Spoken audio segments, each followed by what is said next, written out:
Welcome back, Spartan Nation. We now bring in the man that we love and adore, longtime Spartan Nation contributor, legendary State of Michigan Prep high school football and basketball coach. Again, longtime contributor. And he is known to be friends with people who ask dumbass questions. Let's bring in the one, the only, the legendary Coach Chuck Grenier for the good, the bad, and the ugly with Spartan football. Coach, how are you, friend? I'm doing great. How are you today? Good. I let's get right to it since everybody in the country's talking about it. I cannot believe all of the radio requests I have gotten. I got a radio request from a radio station in the Philippines. Philippines? Yeah, they have a lot of listeners who are military men, United States military men. They want to know if I'd come on and talk about it. So I've gotten radio requests both nationally and internationally, and it's great to have you on. After the game, I asked Mark D'Antonio if it was a mistake not to bring in new offensive staff, and if it was a mistake, I gave him an out. How do you fix it?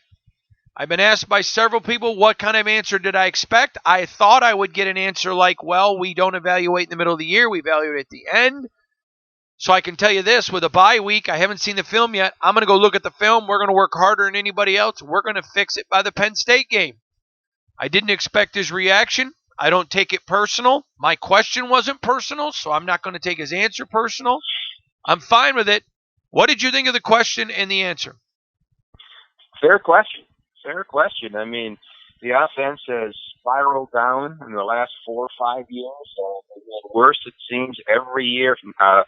Speaking as their place in the nation as far as major colleges, and it just gets worse and worse. And this game was just a total dysfunction, I thought, of the offense. And I thought it was a fair question. How do you fix something that, I don't know, may not be fixable without some major changes? So that was fair. Coach, I want to give you a stat courtesy of Joe Polasic. Mm-hmm. Since 2015, the Spartans have gone 15-16 in Big Ten play. And in 12 games against the top 4 teams in the Big Ten, Ohio State, Wisconsin, Penn State, and Michigan over that stretch, they're just 3-9. You know this. Mark D'Antonio told us when he came, successful seasons would be judged on being competitive for a Big Ten title. I have said since last year when he chose to reshuffle the decks, the chairs on the ship, and not fire any offensive staff, he was risking the luster of his legacy. I have said I didn't think it was the right move. I think I've been proven to be correct. When you hear those stats, 15-16, under 500 since 15 in the Big Ten, 3-9 against the Big Four, your thoughts? Well, the thing that I thought about over the course of this weekend was his biblical reference, and his battle cry when he first came here, pride cometh before the fall. And that kept ringing in my thoughts all weekend long. And if it was a loyalty question or a prideful question, I'm not sure which one it was exactly. But he did not release some of the coaches, or all the coaches, if you want, whatever way you're thinking upon this, with this continuing spiraling down of their rankings offensively.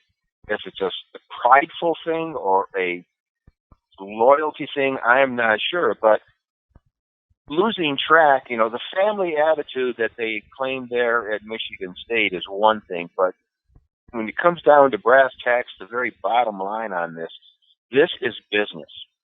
And it's big money business. Alumni and funding and TV contracts and everything. And in order to maintain at a level that he proclaims that they wish to be at, you have to aspire yearly. And, if you're not going forward, you're going backwards. And going down, spiraling down in your offensive production is just an indication that something needed to be done and something wasn't right there. And, that's just the way I was thinking about it over the course of the weekend. And you can watch, and as I watched the game, and rewatched the game, and you can see that there are just things on the field that a major college at the level that we aspire to be, those things don't happen. So I think it's really tarnished his image on his way out, because it looks like he's going to be going now, and for all indications that you're reading and hearing about. So, yeah, I think it's a real problem. I think his image leaving Michigan State is going to be very tarnished. The great Coach Chuck Grenier. You know, Coach, I wrote about it. I even asked him about it at Media Day. Coach, did you gamble on the luster of your legacy by not doing this? He said no. Here's my question. Coach, you know me on a personal basis. We're personal friends as well as people we do this together. I am a free market capitalist. I'm not getting into politics, but would you not agree that I'm a free market capitalist? Absolutely. I think Izzo's underpaid. I think Saban's underpaid, all of it. So I'm not a guy who's angry at people for being prosperous. But Mark D'Antonio is paid over $10,000 a day. A day. Wow. If you take into the fact his bonus coming in January this year, it's over $20,000 a day. I don't have a problem with that because they wouldn't be paying him if the revenue wasn't there. But that in itself, if you can't handle tough, legitimate, non-personal questions, then go coach at Central Michigan. Go coach at Grand Valley or Ferris. Go coach at an Albion. But if you want the big boy jobs, you got to answer the big boy questions. And it isn't personal. I understand that he loves and cares for these guys on his staff. They're good men. I've not attacked any of their personal character. But the point of the matter is when you get jobs like Michigan State that give you the best facilities in America and pay you at the highest wages, you deserve all the credit in the world for having fixed and righted the Michigan State ship, but it doesn't give you permission to hang off the edge of the boat, change the name of it to the Titanic, and run it into an iceberg. Right or wrong? I think you're really spot on that. You're paid the big bucks to handle the big questions, and you're paid that money to put a quality product on the field every Saturday and win. And if you don't do that, then someone's going to be putting a flame to your feet, and you got to respond correctly. And that's just not happening. And at least last weekend, you can definitely feel and see the heat that he's experiencing. And, Coach, let's keep talking about it, because I want to get into the other elephant in the room that nobody talks about. I keep saying Michigan State does not have a talent issue, and here's why I say it. Every one of these kids are who they wanted. Mm-hmm. Every one of he's been here 13 years.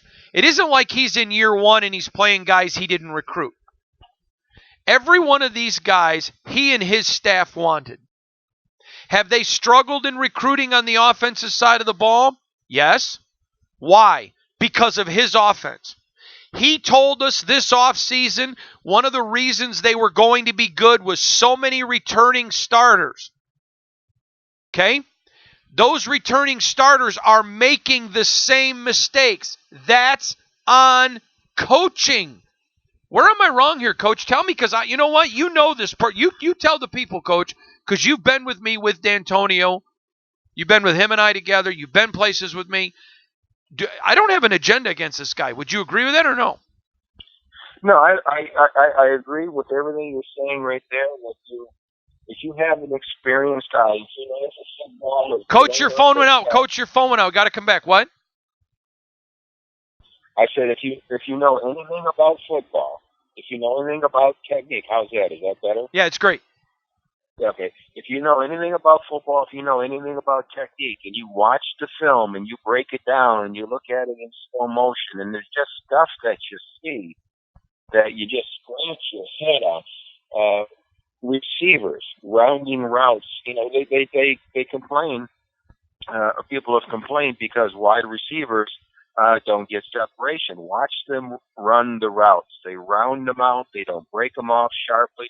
And I watched and rewatched this game and plays with Wisconsin, and you can just see the difference in how their wide receivers block, run routes, run hard, and you watch the offensive linemen. That's I backed it up and rewatched and rewatched. Watch the pad level of their offensive linemen. Watch the aggressiveness of offensive linemen. And we've talked about this before. If you run a 4.3 40 in East Lansing and you run a 4.3 40 in Alabama, it's the same. If you're 300 pounds and can bench 450 in Alabama and do the same thing in East Lansing, it's the same. So what's the difference?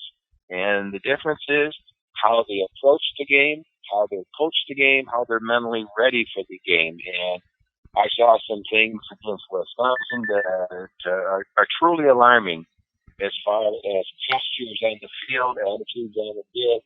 And they've got 2 weeks to try to get this back floating again, and I question it. So, yeah, you're exactly right. The Good, the Bad, and the Ugly with Coach Chuck Grenier. The Ugly with Coach Chuck Grenier.